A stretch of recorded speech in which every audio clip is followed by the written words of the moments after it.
we are again, happy as can be, lowering the tone again with witty repartee. Here I am, Vootuvers, it's me, I'm back, it's Gertie Rude, I'm back, I'm Gertie Rude, and all that old shit. Anyway, I thought we'd have a look at this. I thought we'd have a little look down memory lane, yes, to a few years ago, when we were still in the second blooming lockdown. Yes, and we were brung this entertainment from your umpa, and, well, and what's her name? I can't think what her name is. Rachel Wagland, that's it. Yeah, I think Baz was allowed to get he got a couple of sentences at some point. But it was basically about your Rachel, wasn't it? It really was. Yes, it was. It was a couple of millionaires moaning to a billionaire. So we were all agog, weren't we? We were on the edges of our seats, weren't we, Vootuvers? I think it was definitely before the Ellen interview. Or was it after? It might have been after, I can't remember, because guess what? I don't care. So let's have a look. Come on, let's have a look. Let's see what has come to pass, either in the literal, lateral, or biblical sense. Yes, from the words and the utterances of the great and the iconic Meghan, the Duchess of Muchness. Come on, sweetie. Do go on. What's happening, dear? Oh, what's gone on? I mean, that's the sad irony of the last 4 years, is I've advocated for so long for women to use their voice. Right. And then... Yes. I was silent. Oh. Were you silent or were you silenced? When did this happen? When was she silenced? She's like John Wedger. I've been silenced. I've been silent. They never stop bleeding, flapping their gums, do they? I was silenced, but here I am on the opera interview. Yeah, I've just done the Ellen interview as well. Yeah, I've written a book. Oh, yeah, we've done Escaping with Malice, Becoming a Boyle, Summit or Other. We've done this, that, and the bleeding other. Oh, yeah, Finding Freedom and Funding Freebies, Summit and Other. Yeah, which we didn't have any input into, despite the fact that the court case actually proved in the paperwork that we had more than what one might call input into the book. Yeah, I was silenced. I'm crying now, stop. Oh, well, I'm so emotional. Fancy them silencing the big liar, eh? The marklet is awful. Oh, what a lovely world that would be. Can we have a bit more of that, please, Megsie? That would be really nice. Go on. Silence my fat ass. Yes? The latter. The latter. The 2-hour interview comes amid mounting friction between Buckingham Palace and the Duke and Duchess of Sussex. Oh, hello. The couple made the decision to Come on, leave Barry. the UK and their official royal roles nearly 2 years ago. Yes, it's me. In the interview, Meghan described what life was like for her in the royal family. Oh. She said when she was pregnant, palace officials spoke to the couple about the upcoming birth of their son Archie. Well, that's speaking to her. She won't be Rude. given security. Yes. She's not going to be given a title. Right. Yes. And also Yes. concerns and conversations about how dark his skin might be. Yes. Right. She says was that all at the same time? Was that all just one conversation? They just sort of came out with it. Well, to start with, right, you ain't having a title. I'm telling you that for nothing. I don't care who knows it. So you can get that idea out your head. Yes, you can, you Duchess of Muchness. Don't know who you think you are. Coming around here, getting yourself up the spud by the Basmeister. Oh, no, he's not having no title. And I'll tell you another thing as well. You ain't having no security. No, because don't forget the Queen was around then, and I've heard, apparently, that the Queen was threatening to send Archie straight over to Kabul. Yes, she said he ain't having no security, he'd go and serve on the front line, lying around in the crib. Who does he think he is? Hey, fancy that? Hey, he's not having no bleeding security. And I'll tell you another thing for nothing, we all know that he's going to have ginger hair. Yes, and they were talking about the colour of his hair. Can you even imagine? I mean, they're just so common. And as I've said many a time, you know, she was very perturbed because, well, not being rude, but they're kind of like travellers, you know. Yes, they do go around in horse and carts, you know, VooTube. Oh, they're so down at heel, they really are.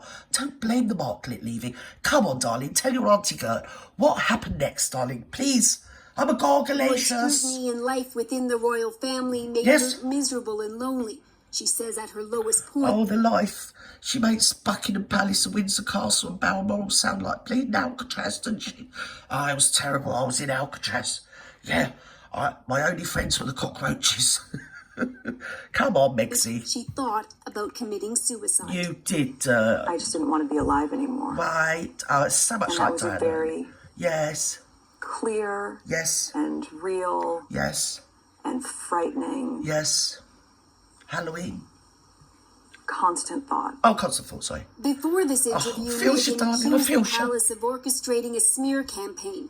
Right. Last week, the British newspaper The Times ran a report where sources claim she treated some of her staff so badly that they quit. Oh. The palace, which normally is silent on anything published in the papers, Right. said it was concerned about the allegations and would investigate, which it notably did not do. Oh. Prince Andrew's sexual abuse allegations. Oh my God, because you all know that the Megmeister is on par with your Prince of Andrew. Yes, especially in the Queen's eyes every day of the week. So something or other that she's done that she's not going to actually fess up to, and she actually wants them to lie to protect her. And she don't like it because they lied to protect Andrew and paid £12 million to somebody for something he didn't do or whatever, that no one cares. Well, we do care, but we're being groomed into not caring, aren't we? So you're not allowed to care, and she didn't have no bleed security. She needed a bleed secure unit, she did. Oh, she was escaping the institution. You should be in a bleed institution. Then you get lots of security, wouldn't you? You've only got all the Queen's horses and all the Queen's men looking after you, love. I mean, what do you think they're going to do? Set up a Alicia beacon and do a sort of like lit up runway to your bleeding bedroom door or something, love? Oh, look, we're securing the whole area, but there you go. Follow the trail and you get to the Megmeister. I don't think so. You're about, not only that, even if they got by all the Queen's men and all the Queen's bleeding horses, they're then got to get by bleeding Princess Anne. And that ain't never going to happen, love. You were more than secure. Stop bleeding moaning. Go on. Not only was I not being protected. Right. We're not being protected. But that they were willing to lie to protect other members of the family. You say lie, my dear. But dear. they weren't willing to tell the truth to protect me and my husband. Isn't that a scur and a skir? Of which evidence and hereto and thereto, fore after and hereunto, have this forthwith evidence? You know, you can't just scurrilously say they lied. I mean, in what way? How did they lie? What did they say? Where did they go? What were they wearing? Oh, shut up, girl, you're a maniac. Anyway, come on. CBS reportedly paid at least $7 million to air the interview, which hit primetime in North America just hours after the Queen's own message. Looking forward, Right. relationships with others Yes. across the Commonwealth will remain important. Yeah. In that broadcast, there was no hint of the rift or some of the dark revelations made in the interview. Stop, you mean the Queen made a bleeding speech and didn't mention the necklet? Ah, that's bang out of order, that is, of Her Majesty. That is, no wonder Megmeister's got herself... She's got a thong in a scrunch, hasn't she, really? Or is that Barry? Probably Barry, actually, isn't it? Yes, it is. He's been pulling his hair out ever since. Or she's been pulling it out. Not too sure. Come on, what's going on now? What did the Queen do next? Yes? Oh, stop. Go on. Quick, talk.